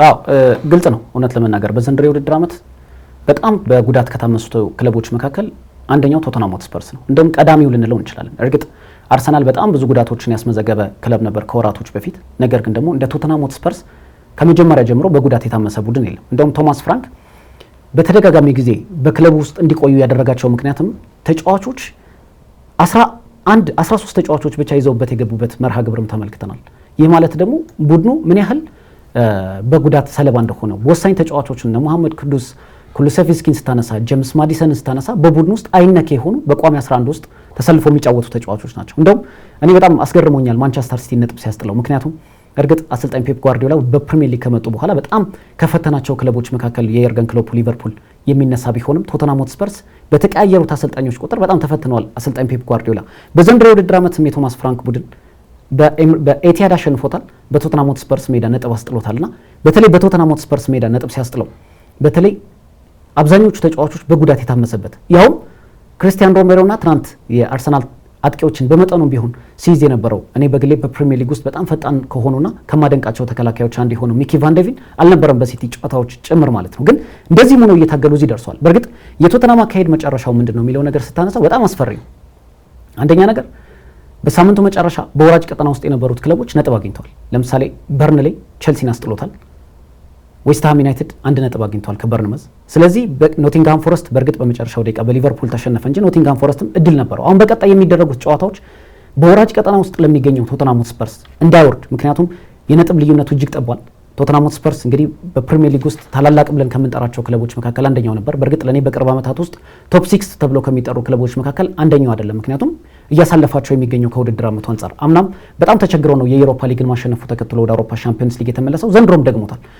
በየወቅቱ ተጫዋቾችን ያስፈርማሉ። ነገር ግን ተጫዋቾቹ ምን ያህል ቶተንሃም ሆትስፐርስ ይመጥናሉ የሚለው ጉዳይ በጣም አሳሳቢና አጠያያቂ ነው። ቶተንሃም ሆትስፐርስ የመጪው የውድድር ዓመት ጉዞ ለኢጎር ቱዶርና ለክለቡ በጣም ፈታኝ ነው። ምክንያቱም በዘንድሮ የውድድር ዓመት በእርግጥ በአውሮፓ ቻምፒየንስ ሊግ ጉዟቸው ጥሩ ነው፣ ቀጣዩ ዙር ተቀላቅለዋል። ግን በዚህ ስብስብ በዚህ ስኳድ ጥራት ምን ያህል ይጓዛል የሚለው ጉዳይ በጣም አጠያያቂ ነው። ስለዚህ ቶተንሃም ሆትስፐርስ በመጪው የሚያደርጋቸው እያንዳንዱ ጨዋታዎች በፕሪሚየር ሊግ የዋንጫ ፉክክር ብለን እንደምናነሳቸው ሁሉ ቶተንሃም ሆትስፐርስ ላለመውረድ ቀጣዮቹን ጨዋታዎች በማሸነፍ ከወራጅ ቀጠናው የበለጠ መራቅ አለበት ብዬ አስባለሁ። ያው ደግሞ የሲቲን ጉዳይ አንስተናል ቅድም፣ በተለይ የፔፕ ጋርዲዮላን። እኔ ደግሞ ትናንትና በአሰልጣኝ ሚኬል አርቴታ የተለየ ማለት እኔ ክብር አልሰጥም ሳይሆን የተለየ ክብር እንድሰጥባቸው ያደረጋቸው አንድ ለውጥ ነበረ። የኢቤሬች ኢዜ ጉዳይ ሲነሳ አሰልጣኝ ሚኬል አርቴታ እንደ አሰልጣኝ ሩበን አሞሪም በተጫዋቾች ዝውውር ስል መቀየር ላይ በቃ ምንም እንትን አያደርጉም ይባል ነበርና ትናንት ያሳዩንም ይሄን ነበርና ትናንትና 2 ጎሎችን ያስቆጠረው ኤብሬቺ ኢዜ አሰልጣኝ ሚኬል አርቴታን እንግዲህ እንዳላቸውም ቃላቸውን እንዲጠብቁ አድርጓቸዋል ብዬ ገምታለሁ። ከጨዋታው በፊት ይህ መርሃ ግብር ከሁላችንም በላይ ለኤብሬቺ ኢዜ የተመቸ ጨዋታ ነው። ለምን እንዳሉት አልገባኝም። እንዳሉትም ደግሞ ባለፈው ከቶተንሃም ጋር ሰርቷል። የተጫዋቾች የዝውውር ገበያ ላይ በተጠናቀቀው ሰዓታት ውስጥ ነው ከሌላኛው የሰሜን ለንደን ደርቢ ቶተንሃም ሆትስፐር ወደ አርሰናል የገባው ይህ ተጫዋች እና በጣም ነገሮች አጋጣሚዎቹ ይገርማሉ እና ወደ አርሰናል ከመጣ በኋላ ይህ ተጫዋች እንግዲህ 5 ያህል ጎሎች አስቆጥሯል በቶተንሃም ላይ ብቻ።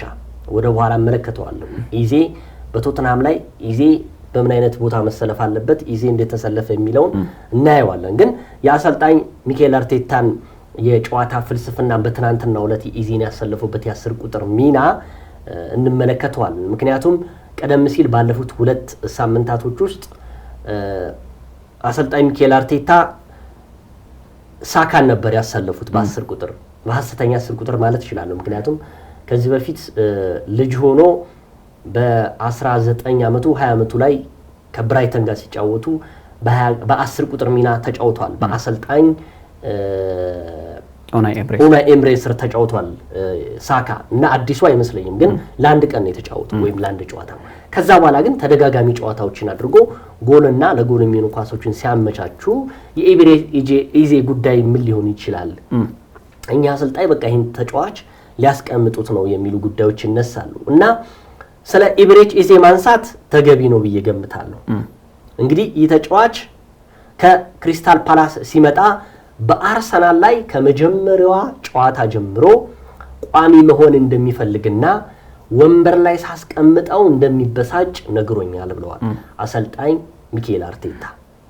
ኤብሬቺ ኢዜ ከክሪስታል ፓላስ አርሰናልን ሲቀላቀል እንግዲህ ከዛ 6 የሊግ የውድድር ዘመናቶቹን አሳልፏል። ይህ ተጫዋች 6 የፕሪሚየር ሊግ ውድድር ዘመናቶችን በ6 ውስጥ እንግዲህ 40 ጎሎችን አስቆጥሯል። በተለይ ደግሞ በተላላቆቹ ክለቦች ላይ የሚያስቆጠረው ጎል እኔ ይገርመኛል። አንደኛው ከማንቸስተር ሲቲ ጋር የኤፍኤ ካፕ ፍጻሜ ጨዋታ 1 ጎል ማስቆጠሩ፣ እንደዚሁም ደግሞ በቶተንሃም ላይ 5 ጎሎች ወሳኝ በሆኑ መርሃ ግብሮች ላይ ማስቆጠሩ፣ ከዛም በተረፈ የቀድሞ ቡድኑ ላይ ክሪስታል ፓላስ በአርሰናል 1-0 ሲሸነፍ የመጨረሻዋን የምትለውን ውጤታማ ጎሉን ማስቆጠሩ የኤብሬቺ ኢዜን ጉዳይ ማንሳት ይቻላል። ከዚህ ቀደም አዲባየር 6 እንደዚሁም ደግሞ ሮበርት ፔሬዝ 7 ጎሎችን በቶተንሃም ሆትስፐር ላይ ያስቆጥረዋል። ይህ ተጫዋች ሌላኛው 5 ጎል ያስቆጠረ ተጫዋች መሆን ችሏል ማለት ነው። በሊጉ ደቂቃዎችን ማግኘት አስቸግሮት የነበረው ኤብሬቺ ኢዜ ወንበር ላይ መቀመጡ በጣም ለብዙዎች በሚገባበት ውስጥ ደግሞ የእግር ኳሱ ብቻ ሳይሆን የስነ ልቦና ጫናም ውስጥ እንደገባ የሚታወስ ነው። ከታህሳስ ወር በኋላ ለሁለተኛ ጊዜ ነው ይህ ተጫዋች በቋሚነት ሲሰለፍ። አንደኛው በዊጋን የነበረው ጨዋታ፣ ሁለተኛው ደግሞ ትናንት ምሽት በሰሜን ለንደን ደርቢ ላይ ነው። እንግዲህ ይህ ተጫዋች ኤብሬቺ ኢዜ በዊጋን ላይ የ10 ቁጥር ሚናን ይዞ ሲላበስ ምርጥ ብቃቱን አሳይቷል። ዋስትና የሆነውም ያ ይመስለኛል። ግን አሰልጣኝ ፔፕ ጋርዲዮላ ነው ሚኬል አርቴታ በወልቭሱ ጨዋታ ላይ አልደገሙትም። ያን በነገራችን ላይ አስቶን ቪላ አርሰናል ደግሞ የሚያገጣጥመው ነገር ይሄ ነው። ቶተንሃም ሆትስፐር በአርሰናል 4-1 ያን ጊዜ ሲሸነፍ ሃትሪክ ሰርቶ በሳምንቱ ከአስቶን ቪላ ጋር ነበር አርሰናል የተጫወተው። ይህን ተጫዋች በ10 ቁጥር ሚና አይደለም ያደረጉት። ማን ስላለ? ኦዲጋርድ ስለነበረ። እንዴት አደረጉ? በግራ በኩል ነበር ያሰለፉት እና ወዲያው ነበር፣ ምክንያቱም በማይፈልግበት ቦታ ነበር ያሰለፉት። ጨዋታውንም ሳይጨርስ ተቀያሪ ያደረጉት። ከዛ ለተከታታይ 4 ሳምንታት ተቀያሪ ወንበር ላይ የተቀመጠ ልጅ ነበረ ኤብሬቺ ኢዜ። አሰልጣኝ ፔፕ ጋርዲዮላ ያልኩ ነው ሐሳቢ ውስጥ እሳቸው ነው ወንድማቸው ናቸው። ችግር የለም። አሰልጣኝ ሚኬል አርቴታ በኤቨሬጅ ኢዜ ዋስትና እንዳላቸው መነሻ የሆኑት ከጨዋታው በፊት በዚህ ጨዋታ ልዩነት ይፈጥራል ብለው ማሰባቸው ነው። ስለዚህ ትናንትና ምሽት እንዳልኩ ከአስቶን ቪላ ጥሩ ካልሆነበት ዘመን ጊዜ በኋላ ለመጀመሪያ ጊዜ ምርጥ ብቃቱን ያሳየበት ከዊጋን በኋላ ያ ነው ማለት ይችላል። እንግዲህ ኢዜ ከመጀመሪያው ጨዋታ ጀምሮ አለመሰለፉ እንደተበሳጨ ነገር ያለው ትናንትና ግን ምርጥ ብቃቱን ማሳየቱ በተለይ ከዩኬሬሽ ጋር ያላቸው ጥምረት ባለፈው ስናወራ እንደ ካይቨርትስና የዩኬሬሽ ጥምረት የኢዜም ጥምረት አለበት ብዬ ገምታለሁና ኤቨሬጅ ኢዜ ሳምንት ከቼልሲ ጋር ሲጫወት በ10 ቁጥር ሜዳ ይጫወታል። ይቅርታ ትላንት አሰልጣኝ ሚኬል አርቴታ ቅድም ስለ ፔፕ ጓርዲዮላ ስናነሳቸው እንደነበሩ ጉዳዮች ልዩነት ፈጣሪ ነበሩ ብለን ማንሳት እንችላለን። አሰልጣኝ ሚኬል አርቴታ እኔም ያንተ ላይ ገባብኝ መሰለኝ እና በተለይ ባለፉት ጊዜያት ሲተቹባቸው የነበሩት በርካታ ነጥቦች ነበሯቸው። አሰልጣኝ ሚኬል አርቴታ ለምሳሌ ኤዜ በተለያዩ ቦታዎች የመጫወት አቅም ስላለው ቨርሳታይል ተጫዋች ስለሆነ ነው አርሰናል ያስፈረመው። ግን የበለጠ ምቾት የሚሰማው 10 ቁጥር ላይ ሲሰለፍ ነው። ያ በተለይ አሰልጣኝ ሚኬል አርቴታ ትላንትም ከጨዋታው በኋላ ምናልባት ይሄንን እንዳረሰው ስለምፈልግ ነው የምናገረው። ኤዜን ትናንት ጨዋታው ላይ ስመለከተው ከዚህ ተጫዋች የበለጠ አቅም ማግኘት እንደምችል እየተረዳሁ ነበር ጨዋታውን ስመለከት የነበረው አሉ። ኤዜ በእንቅስቃሴ ረገድ በጣም አመቺ የሆነ ተጫዋች ነው። ስፔሻሊ ደግሞ ሎ ብሎክን ጥብቅ መከላከልን ለሚመርጡ ቡድኖች የምትመርጠው አይነት ዩኒክ ተጫዋች ነው። በግብ ተሳትፎ የማይታማ ተጫዋች። በክሪስታል ፓላስ አሸብርቆ ነው የወጣው። በክብር ነው የሸኙት። ክሪስታል ፓላስ በሚያክል ትንሽ ክለብ ቢሆንም ለመጀመሪያ ጊዜ ዋንጫ ሲያሳኩ ቁልፍ ሚናን ከተጫወቱ የክለቡ ተጫዋቾች መካከል ኤዜ አንደኛው ነበር። በአርሰናል ቤት ውስጥ በራስ መተማመኑ የተወሰነ መልኩ አጥቶ ነበር። በተለይ አሰልጣኝ ሚኬል አርቴታ እንደዛም በሚጠበቅበት ልክ አሰልፈውታል የሚል እምነት የለኝም። በቶተንሃም ሆትስፐርስ ጨዋታ ላይ እንደሚያሰልፉት እርግጠኛ ነበር። ምክንያቱም በመጀመሪያው ዙር ላይ ሃትሪክ የሰራ ተጫዋች ነው። በክሪስታል ፓላስ እያለ ቶተንሃም ሆትስፐርስ ላይ ጎሎችን ማስቆጠር ችሏል። ራሱም እንደሚለው ከቶተንሃም ጋር ሲጫወት ጎሎች የሚቀሉት ተጫዋች ነው። ለምሳሌ ለምንድነው ሌሎች ላይ ጎሎች ልክ እንደዚህ ማታስቆጥረው ሲባል ለምን እንደሆነ ባላቅም ሁሉም ጋር ለማስቆጠር ነው የምገባው፣ ነገር ግን ቶተንሃም ጋር ደግሞ የበለጠ ይቀናኛል ሲል ተናግሯል። በትናንትም እንቅስቃሴ ውስጥ ስትመለከተው በጣም ኤነርጄቲክ እና በጣም ኮንፊደንስ ነበረው ግቦችን እንደሚያስቆጥር። የተገኘባቸውም የሜዳ ላይ እንቅስቃሴዎች ስትመለከት ግብ ለማስቆጠር በጣም አመቺ የሆኑ ሁኔታዎችን ሲፈጥር እንደነበር ያሳያል። አጠቃላይ ሚኬል አርቴታ ያንን ተጫዋች 10 ቁጥር ቦታ ላይ ማሰለፋቸው የመጀመሪያው ጨዋታውን እንዲያሸንፉ ምክንያት የሆናቸው ጉዳይ ነው። በጨዋታው ረገድ ስትመለከት በተለይ ሚኬል አርቴታ መደነቅም ካለባቸው ብዬ ማስበው ሌላኛው ጉዳይ ቲምበርን የቀየሩበት መንገድ ነው። ብዙዎቻችን እንደምንጠብቀው አሰልጣኝ ሚኬል አርቴታ ደፋር አይደሉም። ውሳኔዎቻቸው የቆራጥነት ይጎላቸዋል። ቡድናቸውን ፈሪ እያደረጉት ነው። ይህ አቅም ያለው ስብስብ ደፋር ቢያደርጉት የትኛውን ቡድን ማሸነፍ ይችላል ብሎ ሁሉም ይመሰክርለታል። ምክንያቱም በስብስብ ደረጃ አርሰናልን የሚያክል በሊጉ ስለሌለ። ምክንያቱም ማንቸስተር ሲቲ በጣም ጠንካራ ቡድን ነው፣ ጉድለት ታነሳበታል። ሊቨርፑል ጠንካራ ቡድን ነው፣ ጉድለት ታነሳበታል። ቼልሲ ብታነሳ የልምድ ያላቸው ተጫዋቾች የሉም ልትል ትችላል። አርሰናል ቤት ውስጥ ይሄን አትመለከትም። ከግብ ጠባቂ ጀምሮ እስከ አጥቂ ድረስ በርካታ አማራጮችን የያዘ በክረምቱ በደንብ የተደራጀና የተገነባ ቡድን ነው። በዛ ጨዋታ ላይ ቲምበርን ሲቀይሩት ብዙዎቻችን እንደምንጠብቀው ቤን ዋይት ነው። ግን እዛ ቦታ ላይ አሁን አርሰናል መጣደፍ አይጠበቅበትም ግብ ለማስቆጠር እዚህ ላይ ምናልባት። ምክንያቱም ክሪስቲያን ሞስኬራን ሲያስገቡት በቀኝ ቦታ ላይ ሸፍኖ መጫወት ይችላል። አስፈላጊ ሲሆን ደግሞ ዊሊያም ሳሊባን ማገዝ ይችላል። ስለዚህ ይህንን ተጫዋች የቀየሩበት መንገድ ተጫዋቹም ገብቶ ያሳየው እንቅስቃሴ የአሰልጣኝ ሚኬል አርቴታ ታክቲካዊ ውሳኔ እጅግ አስደናቂ ነበር። አሁንም አርሰናል ምን ይጠበቅበታል? አርሰናል ለምሳሌ በዚህ ጨዋታ ላይ ፍጹም የበላይነትን ወስዶ አሸንፏል። ለአርሰናል ትልቅ ውጤት አድርጌ የምቆጥረው ከወልቭስ የመጣበት አስቸጋሪ ጊዜያት አንጻር በዋንጫ ፉክክር ውስጥ ማንቸስተር ሲቲ አሸንፎ በስነልቦና ረገድ የተጎዳው አርሰናል ነበር ወደ ቶተንሃም ያቀናው። በዚህ ጨዋታ ላይ አርሰናል በውድድር ዓመቱ ሚኬል አርቴታ ልክ እንደዚህ አይነት ያጫወት መንገድ ይዘውን ቢጓዙ የትኛውን ቡድን ላይ ያሸንፋቸው ይችላል ብለህ እስከ መገመት ትደርሳለህ። እርግጥ ፕሪሚየር ሊጉ በጣም አስቸጋሪ ነው። እኔ ባሳለፍነው ሳምንት ያልኩት የአርሰናል ደጋፊዎች በዚህ ልክ አንገታቸውን መድፋታቸው አስገርሞኛል ያልኩት ፕሪሚየር ሊግ መሆኑን አላወቁትም ማለት ነው። ፕሪሚየር ሊግ ማለት በ2003-4 የውድድር ዘመን አርሰናል አንድም ጊዜ ሲያሸንፍ ኢንቪንሲብል ሆኖ ዋንጫ ሲያሸንፍ ከሊጉ በወረደው ሌስተር ሲቲ ጭምር ነጥብ ጥሏል። ይሄ ፕሪሚየር ሊግ ባይሆን ኖሮ ከሌሎቹም ሊጎች የተለየ አድርገን የምንቆጥረው የእንግሊዝ ፕሪሚየር ሊግ እኮ ተገማችና የትኛው ቡድን ነጥብ ሊያስጥልና ሊያሸንፍ እንደማይችል ስለሚታወቅ ነው። እርግጥ ይሄ ስል ወልቭስን ክሬዲት ማሳጣት አይደለም። ምክንያቱም አርሰናል የወልቭስን ጨዋታ የግድ ማሸነፍ ስለነበረበት። አርሰናል የስብስብ ጥራት ችግር የለበትም። የተጫዋቾች ጥራት ችግር የለበትም። ምን አሰልጣኙን በየጊዜው ራሳቸውን አብስለው የመጡ አሰልጣኝ ናቸው። ይህንን አዋህዶ ተግባራዊ አድርጎ ቡድኑ በነፃነት እንዲጫወት የማሸነፍን ስነ ልቦና ተላብሶ ሜዳ ላይ እንዲገባ የማድረግ ኃላፊነት ግን የአሰልጣኝ ሚኬል አርቴታ ብቻ ነው። በቀጣይ ምናልባት እምነት፣ ጽናት፣ ተፋላሚነት፣ አልሸነፍ ባይነት እዚህ ቡድን ውስጥ መታየት አለበት። ምክንያቱም አሰልጣኝ ሚኬል አርቴታ የያዙት ስብስብ እኔ በግሌ እግር ኳስን መመልከት ከጀመርኩ ጀምሮ ጠንካራው ስብስብ ነው ብዬ ነው የማስበው። የትኛውም ተጫዋች ቢጎዳ አሁን አርሰናል የሚሰጋበት ደረጃ ላይ አይደለም።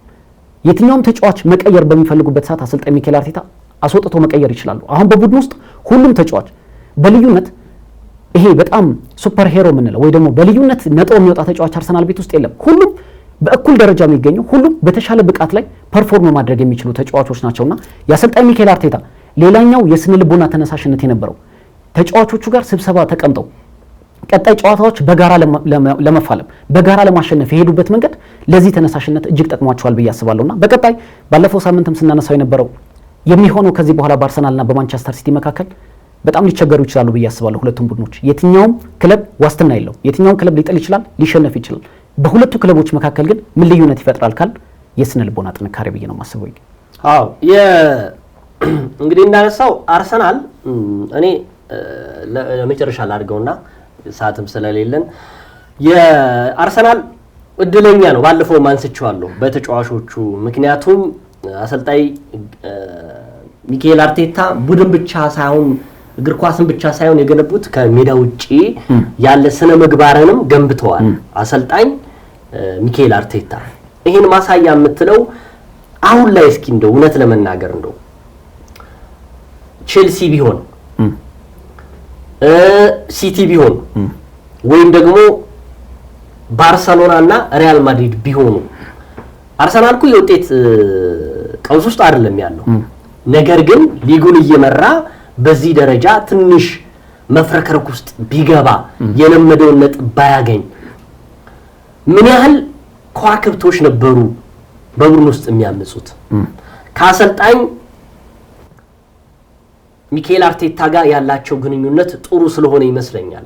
ለዚህ ነው አሰልጣኝ ሚኬል አርቴታ እግር ኳስን ብቻ ሳይሆን ስነ ምግባርንም በሰሜን ለንደኑ ክለብ ቡድን ውስጥ ገንብተዋል። አንዳንዶች ምን ይላሉ መሰለ አርሰናል ውስጥ እኔ ከዋክብቶች ናቸው ስል አይ ከዋክብት ዋንጫ ያሸነፈ ነው ይላል። እሱ መለኪያ ሊሆን ይችላል አንዱ። ግን አርሰናል ለምሳሌ ዓለማችን ላይ ከሚገኙ 1 2 3 የምትላቸው የመሃል ሜዳ አማካዮች ዴክላን ራይስ አንዱ ነው።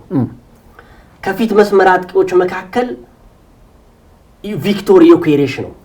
ተከላካይ ዊሊያም ሳሊባና ገብርኤል ማጋሌስ ናቸው። ስለዚህ በምክንያት ነው አርሰናል በከዋክብቶች የተሞላው የምለው።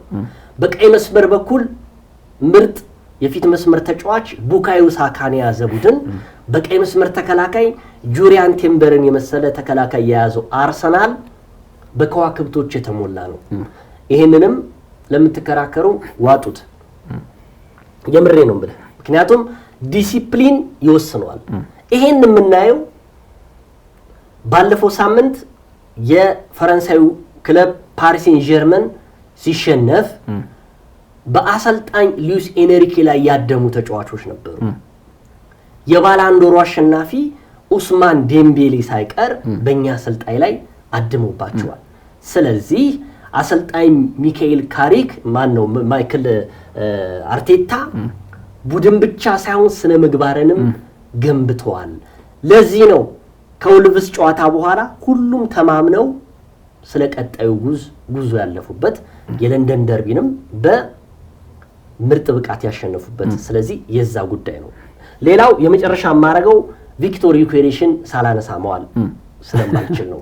በመጥፎም በጥሩም ጊዜ እንደኔ ቀጠቀጠው ያለ አይመስለኝም። እውነት ለመናገር በጣም እኔ ዩኬሬሽን በጣም ምክንያት ለምንድን ነው መሰለ ኤክስፔክቴሽን እኔ በክፋት አላየው ሚኪ። ለምን መሰለ አንድ ዘመናዊ አጥቂ የዘመናዊ እግር ኳስ የሚፈልገው አጥቂ ዋንጫን ለተራበ ቡድን በ2 ዓመታት 97 ጎሎችን አስቆጥሮ ለመጣ ቡድን ኤክስፔክት የምታደርገው በዛ ልክ መሆኑን ስለምረዳ እኔ ለምሳሌ በግል እንደ ክፋት አላየው። ምክንያቱም ያንን ተጫዋች ከዛ በላይ ፐርፎርም ማድረግ አለበት ብለን ስለምንጠብቅ በዛም ልክ ግን ዮኬሬሽንም ደግፈነዋል። ሚኬል አርቴታ ለሱ የሚያመች አጫዋወት መስርተውለታል ወይ ብለን አንስተናልና እሱን ልደግፍ ብዬ ነው። አዎ በዚህ ፕሮግራማችን ላይ እውነት ነው እኔ ስለ ቪክቶር ዮኬሬሽ ሳላነሳ አላልፍም። ቅድም እንዳልከው በጥሩም ጥሩ ባልሆነበትም ጊዜ ለምንድን ነው አርሰናል የሚፈልገው አሁን ላይ ዋንጫ ነው። በቃ ዋንጫ ነው። ዋንጫ ስለሚፈልግ በስፖርቲንግ ሊዝበን በአመት ውስጥ 60ና ከ50 በላይ ጎሎችን የሚያስቆጥረው ተጫዋች አርሰናል ላይ ያመጣው ለምንድን ነው እንዴ? አሰልጣኝ ሰር አሌክስ ፈርጉሰን 2013 ላይ እኮ ከአርሰናል ሮበን ቫን ፐርሲን የወሰዱት እኮ ዋንጫ ለማውሰድ ነው አይደል እንዴ? በግማሽ አመት ለዛው። ከዛስ የሚፈልጉባትን ክፍተታቸውን በሩበን ቫን ፐርሲ ሞሏት።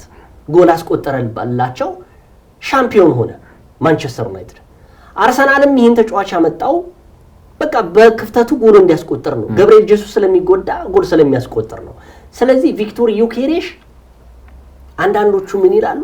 ከሚያገባው በላይ የጨዋታው ምንድነው አያያዙ ምናምን ሊሉ ይችላሉ። ያ ሊሆን ይችላል፣ ምንም ጥያቄ የለውም። ግን ጎል ማምረት ለምሳሌ አሁን ባለፈው ስተቸው የነበረው አርሰናል 5-0 ሲያሸንፍ 2 ጎሎች ሊያስቆጥር ይችላል። ምንድነው የሚባለው ከቶፕ 6 ክለቦች ውጪ ሆኖ ማለት ነው። እሱም ብቻ ሳይሆን ይሄ ፍክክሩ በጣም በሌለበት ወይ ደግሞ ዶሚኔት ባልተደረገበት ጨዋታ ላይ ቪክቶር ዮኬሬሽ ጎል ማስቆጠሩ ምንም አይደለም ነው እኔ የምለው። አሁን ግን እንደ ትናንትና አይነት ጨዋታ ላይ ደግሞ ውጤታማ መሆኑ በነገራችን ላይ ሊያስጨበጭብ ይችላል። በቃ ውጤት ይዞለት መጥቷል። የኤቨሬቺዜን ቶና ቪክቶር ዮኬሬሽ ያስቆጠራቸው ጎሎች ወሳኝ ናቸው፣ ታደንቀዋለህ። በነገራችን ላይ 2026 ከገባ በኋላ በእንግሊዝ ፕሪሚየር ሊግ እንደ ቪክቶር ዮኬሬሽ ብዙ ጎል ያስቆጠረ ተጫዋች የለም። ይሄን ነው።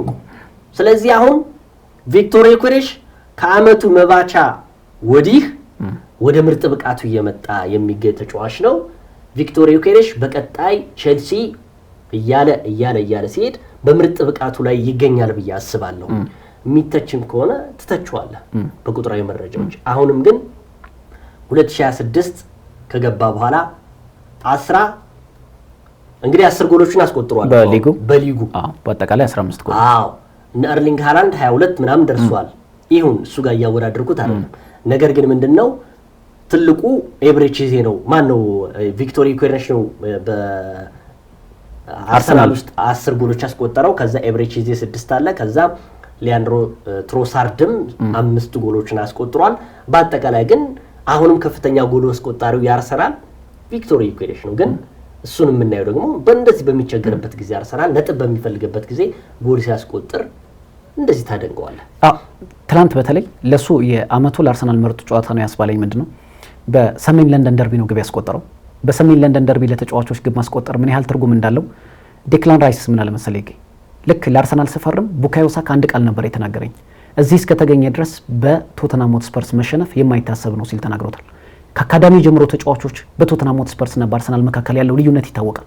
ቪክቶር ዮኬሬሽ ቡድኑ በሚፈልገው ወሳኝ ሰዓት ላይ ግብ ማስቆጠሩ ለራሱ በቀጣይ ለሚያደርጋቸው ተነሳሽነት ትልቅ መንገድ ይፈጥራል። እኔ በእርግጥ በውድድር አመቱ ቪክቶር ዮኬሬሽ ትልቅ አቅም ያለው ተጫዋች እንደሆነ እረዳለሁ። ነገር ግን አሰልጣኝ ሚኬል አርቴታ አጫዋታቸው በሱ ልክ የሚያመች ነው የሚል በርካታ ጥያቄዎች ነበሩ። ለተጫዋቹ አመች የሆኑ ኳሶች ወይ ደግሞ አጥቂ የሚፈልጋቸው አይነት ኳሶች ሲሻገሩለት ግን እንደዚህ አይነት ግቦችም ትናንት እኮ ዘመናዊ 9 ቁጥር ሊያስቆጥራቸው የሚችሉት ጎሎች ነው ያስቆጠረው። እኔ ከመጀመሪያ ጎል ይልቅ ሁለተኛ ጎል በጣም አስደንቆኛል። ራሱን ተከላካዩን ከቨር ያደረገበት መንገድ፣ በሚገባው ቦታ ራሱን ኳሱን አመቻችቶ ያስቆጠረበት መንገድ አስደናቂ ነውና የአርሰናል የጨዋታ መንገድ ቪክቶር ዮኬሬሽን ማዕከል ያደረገ ከሆነ በቀጣይ ጎሎችን የሚያስቆጥር ይመስለኛል ነው የሚገኝ። እንግዲህ የማንቸስተር ሲቲ ከኒውካስል፣ አርሰናል ከቶተንሃም ያደረጉትን ጨዋታ በመንተራስ የተለያዩ ስፖርታዊ ጉዳዮችን ስለ ሁለቱ ክለቦች አነሳንላችሁ። ሳምንት በተለያዩ መርሃ ግብሮች እንገናኛለን። ይገደባ አባይና ቃለ ስላሴ ካሳ አብረናችሁ ቆይታ አደረግን ከመላው ስቱዲዮ አዘጋጆች ጋር። ሳምንት እንገናኛለን። በድጋሚ መልካም ሳምንት ይሁንላችሁ።